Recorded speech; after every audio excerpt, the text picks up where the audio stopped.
just an incredible scene out here, Anderson. There are hundreds and hundreds of cameras just pointed at that door where they expect the former president to walk in, trying to get that shot of him walking into this building. And we now see one of the first officers arriving, and now we see the SUVs here pulling up, Anderson. And they are pulling up here now to the door. Can you guys stand back? And we see several of the SUVs here, Anderson, pulling up to the corner. And the former president, Donald Trump, is about to step out of this SUV and enter the Manhattan DA's office, where he will be placed under arrest. And here it is, from what we can see, a couple of the Secret Service agents now getting out of their cars here down the street on Hogan Place in front of the Manhattan DA's office. And there he is. And waving to the crowd. There he is. We can see him here, Anderson. And his back is to us, and we can see him slowly walking in. Shimon, we have an surrounded over-the-head by shot those that we're Secret looking Service at now agents. of the former president walking down with several of his Secret Service officers walking into the building. And Karen, you're saying as soon as he enters that building, he is technically under arrest? Yes. He will be in the custody of the DA's office investigators, obviously with his Secret Service guard as well. And he will be told he is under arrest and he is in their custody at this time. So at this moment at 1:24 p.m. Eastern Time, Donald J. Trump is under arrest. Yes, he is. He's going several floors up in this building to a district attorney's office where the detective squad is. There's a room there where the electronic machine that captures fingerprints electronically is there. Against one of the walls, there's a small cell. He will not be handcuffed. He will not be placed in the cell. They'll capture the prints and take the former president and his legal team to a room to wait where they may be able to read that indictment. Will he see the cell? He will. He will see the cell in the room where they do the print capture if they use the room they're planning to. And as extraordinary as this all is, and as much as this is a spectacle, this is the same process that hundreds, if not thousands, of people go through every week in this very office. This is how our criminal justice system works. And you can see one of the challenges throughout this case for the DA, for the cops, for the courts, is going to be how to treat this as close to any normal case as humanly possible. We've seen some unusual, but I think reasonable accommodations with the potentially decision not to take a mugshot and with the decision potentially not to handcuff him. But beyond that, it's a challenge for our legal system. How do we treat this like any other state of New York versus defendant? So let's just go through the details on the process, traditionally the process, fingerprinting a mugshot. What will happen, what won't happen here? So you'll have the fingerprinting. The mugshot. Not actual fingerprinting with ink. Not fingerprinting with ink. It's an electronic capture. You put your fingers down on it. It reads the prints, and it sends them electronically to Albany. Now, the purpose of that is to make sure that your prints are captured and that they run them in Albany to make sure you're not wanted in New York or somewhere else for another crime. That's a bit of a moot point here, but as Ellie said, they're trying to go as close to by the book as you can, given the circumstances. Karen, you said when he walked in that building, and that's when he is technically under arrest, who is it who says to him, I don't know if they say, Mr. President or Mr. Trump, you are under arrest? Well, the definition of arrest is you're in custody, right? Somebody's custody. And so in the moment that he walks in, he is in the custody of them.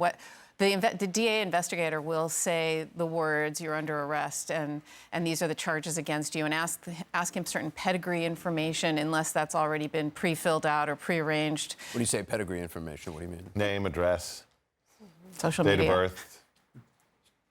So John, I didn't know. I couldn't see. Does his lawyer? It looked like Secret Service was walking in. His lawyers accompany him in there. How many people get to go in that room with him? Is it one lawyer, two lawyers? It looked like there's a bunch of service members there, but I didn't see any. So it didn't look like staff. You've got Secret Service, one member of the New York Police Department, one court officer, and they will stay with him through the DA's office. I'll defer to Karen on where the attorneys can go. Yeah, the attorneys, usually you leave your client with law enforcement and then you meet them again in court. So that's how it's normally done. And just to Ellie's point, that the Manhattan DA's office handles about 50,000 cases per year. And many of them are felonies. And so, this surrendering and turn yourself in after indictment is often done in long-term investigations. So this process is not unusual. This is something that the Manhattan DA's office knows how to do. They have this investigative staff that's about 80 law enforcement who work there, and they do this type of work. They investigate, and they are well equipped and know how to process. But it's interesting. somebody. You're saying his attorneys are likely not with him at this time during this process. That is correct. Yes. A very lonely feeling. Well, I was going to say, I mean, Alyssa, how often has this man been without political advisors, without, some sort of inner circle acolytes around him? Virtually never. And I have to imagine that he's noticing that feeling right now, because even a minor event in his presidency and immediate post-presidency, he'll travel with as many as a dozen people around him, from press staffers to, body men to lawyers and so on. And we were noticing, at least from our vantage point, we didn't see what looked like traditional staff, whether campaign or otherwise, get out. So that's got to be a jarring and lonely feeling. It's been a long time since Donald Trump has been in a public place without a core group around him. David, do you agree with that? Yeah, no, that's what Alyssa and I were talking about that. I watched when he walked out of the car, he got out of the truck, it looked like the service went with him. And then I didn't see anybody else getting out of the vans or the trucks. And Alyssa and I were kind of guessing who was along for the ride, who might have been with the trip. And it's hard to tell who had accompanied him, or if they even want to go, or if the lawyers say, no, you're not coming, you're not allowed to come. So it's curious who's going to be in the courtroom. Yeah, I just think at a human level, those of us who spend a lot of time with families, with folks, you never feel more helpless than in that situation. The government is bigger than you. The state is bigger than you. You don't have power and control. You're looking at people who can control your life, and it's a very bad feeling. And I think that there's really nothing to celebrate here, even those of us who are opponents of his politics and his policies. This is a sobering moment, I think, for him.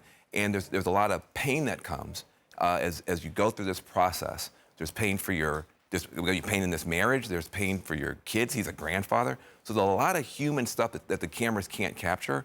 But I can tell you, having spent time with defendants, this is one of the worst moments of anybody's life. Yeah, and I would just say, think about this. We went through 2 impeachments. This president went through 2 impeachments. And I would venture to say nothing he experienced was what he just experienced when he walked in that door. Well, I just want to show the image of him leaving Trump Tower. That's the image we have just now seeing for the first time. Well, and that car ride was something like 20 minutes over. I don't know if we know whether anyone was riding with him. If anything, I would think it would be an attorney, but that's a very long and lonely car ride. I've traveled with the former president, whether on Marine One or in the motorcade before, where if he's in a mood, he's going to want someone to talk to. If he's upset about something, he's going to want somebody to bounce ideas on how to respond to it. And I think that was probably a time that it was sinking in for him what exactly he was walking with. Yeah, I would just say, look, this is a president who's normally got a smile on his face, who's upbeat, right? He's kind of indignant. This is a very sober picture of Donald Trump right there. Even, he's kind of got his fist up and he's waving to the crowd. As Alyssa just said, it's got to be. It had to be a tough Ben, ride. I'm wondering what you see when you see that picture. He looks sad. Yeah. He looks sad. He looks like the weight of it's hitting him. And, just as a human being, I don't take joy. I don't like the prison system. I don't like what it does to people. I don't like this process. So I don't take any celebration in seeing him looking that way. He looks sad. Now, doesn't mean that accountability is not owed. We don't know what he's going to be charged with. There's a lot more, but at that moment, that is not a conqueror. That is a granddad having a very bad day.